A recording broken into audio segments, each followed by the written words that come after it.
Minggu kemarin kita udah bahas tentang UDP ya. Kita udah bahas tentang UDP. Nanti saya review sedikit tentang UDP ya. Terus saya mau masuk ke TCP. Ya. Oke, sekarang saya kembali sedikit ke UDP supaya kamu ingat. Oke, kalau UDP itu mana UDP? Bentar. Nah, ya, UDP connectionless. Terus yang kedua, dia apa? Connectionless, tidak reliable, unreliable. Berarti UDP itu tidak reliable. Ya, terus kemudian UDP digunakan untuk pengiriman paket-paket yang kecil. Ya. UDP tidak ada acknowledge. Terus kemudian dia supaya menjadi reliable, bagaimana UDP kan tidak reliable? Ya tergantung aplikasinya. Nanti aplikasinya yang akan menentukan, yang akan beraction supaya UDP-nya reliable. Misalkan kalau paket nggak datang, maka aplikasinya yang minta. Itu yang dilakukan UDP. Ya. Terus kalau kita lihat headernya UDP, dalamnya ada apa aja? Dalamnya header UDP cuma ada 4 field. There are only 4 field in the header of UDP. Ya, ada source port, destination port, length, dan checksum. Cuma itu aja. Ya. Nanti gabungan antara port dengan nomor IP-nya itu adalah soketnya. Jadi source port itu adalah semacam pintu. Dia keluar dari pintu mana? Kalau sampai di tujuan, dia masuk ke pintu mana? Ya. Itu adalah port. Contoh, kalau saya browsing menggunakan port 1000, maka paket saya akan keluar dari port 1000, masuk ke server saya yang saya tuju menggunakan port 80.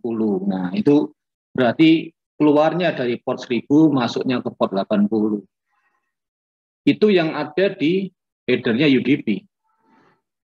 Tidak ada informasi macam-macam, cuma ada source port, length, sama checksum. Nanti kita masuk TCP, kita bandingkan dengan TCP, dalamnya ada apa aja. Ya, kita tidak ngomong checksumnya terlalu dalam. Ya. Nah, nanti kita masuk ke TCP. Ya, nanti yang di sini saya jelaskan sekalian pada saat saya jelaskan TCP. Nah, sekarang kita masuk TCP. TCP itu apa? TCP itu Transport Control Protocol. Ini TCP. Sifat TCP adalah satu, reliable. Berarti dia itu bisa dipercaya dan dia itu bisa menuju aplikasinya dengan benar-benar benar, dengan betul-betul betul, ya. Jadi nanti kalau paket dikirim menggunakan IP, terus transportnya pakai TCP, itu sifatnya menjadi reliable. Artinya paket yang kamu kirim akan betul-betul sampai di aplikasinya. Ya, kenapa kok bisa begitu? Kok bisa reliable? Nanti kita lihat. Kenapa kok TCP bisa reliable? Ya. Sifatnya point to point kalau TCP. Jadi pasti dari satu soket menuju soket yang lain. Ya, TCP pasti satu soket ke soket yang lain. Kalau kita lihat gambar yang kemarin, kalau kamu masih ingat yang gambar soket itu, ya, dia selalu buka dari satu soket menuju soket yang lain. Jadi tidak ada yang sifatnya one to many, tidak ada. Jadi selalu point to point. TCP reliable.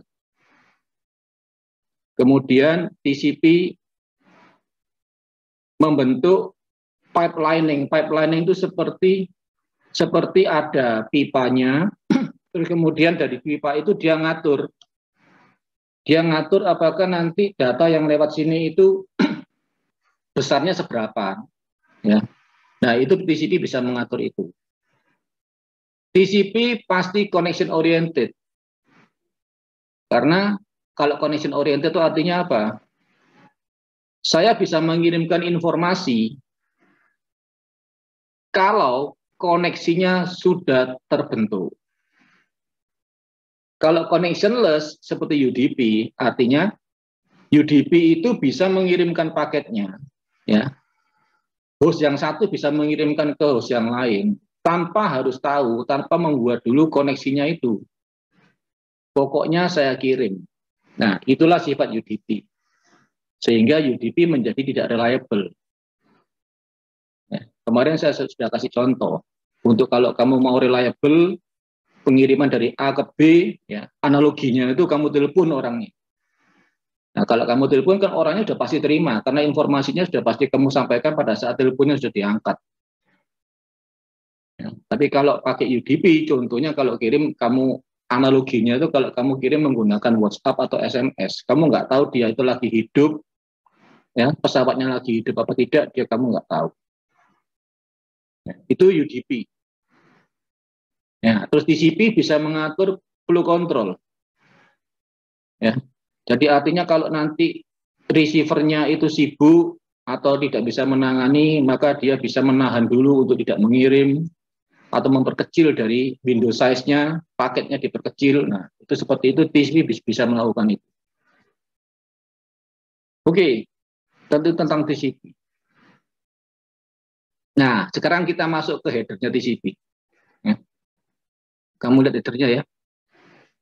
Ada source port, destination port, ada checksum seperti yang di UDP, ada header length seperti yang di UDP. Berarti semua field yang ada di UDP itu ada di TCP. Tapi TCP ketambahan lagi macam-macam field di header-nya. Ketambahan sequence number, ya. Ada tambahan lagi field acknowledgement number. Ada ketambahan lagi flag yang isinya itu U, A, P, R, S, F, ya. U itu untuk urgent. Ya, bagian mana yang urgent dari data saya itu nanti TCP bisa memberitahu. Ya, acknowledge, A itu acknowledge, P itu untuk push. Ya, untuk langsung mengirimkan paketnya atau segmennya itu menuju ke aplikasi. Kalau R to reset, jadi semua nanti counternya kembali ke nol lagi. Ya, back to awal. Kalau S itu untuk synchronize. Untuk membuat connection itu menggunakan flag synchronize. Nanti kita jelaskan pada saat three-way handshake. Ya. Terus ada F. F itu untuk finalisasi. Kalau datanya sudah habis, saya mau selesai, saya kirim informasi F ke lawan saya. Itulah flag-flag yang dilakukan di TCP. Nanti ada receive window, ya. Terus ada option-option yang lain. Nanti itu dijelaskan nanti, tapi nggak akan saya jelaskan di sini ya. Kalau kamu mau tanya silakan, nanti saya akan jawab. Oke, itu header-nya TCP. Ya, bandingkan dengan UDP. Nah, cuma gini aja. Ya, cuma source port, destination port, length sama checksum. Nah, ini TCP. Jadi ada banyak informasi yang dituliskan di sana. Nah, sekarang bagaimana cara kerjanya TCP? TCP tadi ada ketambahan 2 yang kamu lihat di sini. Sorry. Sequence number, acknowledgement number. Ini apa? Ini nomor apa? Nomor yang digunakan untuk apa? Sequence number, acknowledgement number. Nanti saya jelaskan. Bagaimana cara mengisi sequence number, bagaimana cara mengisi acknowledge number. Nanti saya simulasikan bersama dengan kalian semua. Ya, bagaimana cara ngisinya. Terus, yang harus kamu tahu lagi adalah, TCP, proses tahapan TCP, untuk pengiriman paket dari A ke B, dari host A ke host B, dari aplikasi A ke aplikasi B, pasti melalui tahapan ini. Ya, pertama dia akan buat connection dulu yang hijau ini. Hijau itu tahapan dia untuk membuat koneksi. Kalau tanpa hijau, pertukaran data yang di biru tidak mungkin terjadi. Sehingga mau nggak mau TCP harus melakukan make connection dulu atau establishing connection. Nah, setelah koneksi terbentuk, baru pertukaran data bisa dilakukan. Yang biru itu. Nah, setelah pertukaran data selesai, TCP akan mengirimkan masuk pada mode atau pada tahapan finalisasi atau terminating connection. Jadi koneksi yang tadi sudah terbentuk yang hijau itu harus ditutup, difinalkan dengan tahapan yang merah ini. Itulah 3 tahapan yang dilakukan di TCP. Kalau UDP bagaimana, Pak? Kalau UDP tidak ada hijaunya ini. Ya, tidak ada hijau. Tidak ada yang merah, tidak ada tahapan finalisasi, tidak ada. Yang ada cuma apa? Cuma biru ini aja, cuma transmit data. Dan itu pun tidak ada acknowledge. Nanti kalau saya jelaskan apa itu acknowledge ya. Setelah ini saya jelaskan bagaimana cara kerjanya TCP. Sekarang ini saya overview aja bedanya antara UDP dan TCP dilihat dari headernya. Kalau UDP malah cuma ngirim data aja dari A ke B aja. Atau B ke A. Tidak ada acknowledge. Ya, dari kamu bisa bayangkan ruwetnya TCP. Berarti TCP pasti prosesnya lebih lama daripada UDP. Iya jelas. Ya, karena dia harus buat koneksi dulu, baru dia bisa kirim. Setelah ngirim selesai, dia harus nutup. Itu TCP. Ya. Nah, nanti setelah ini saya masuk ke dalam apa itu sequence number, apa itu acknowledge number.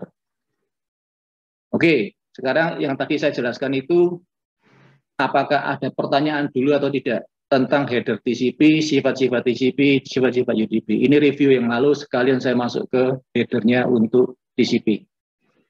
Oke, sekarang saya buka tanya jawab. 5 menit. Siapa yang mau tanya?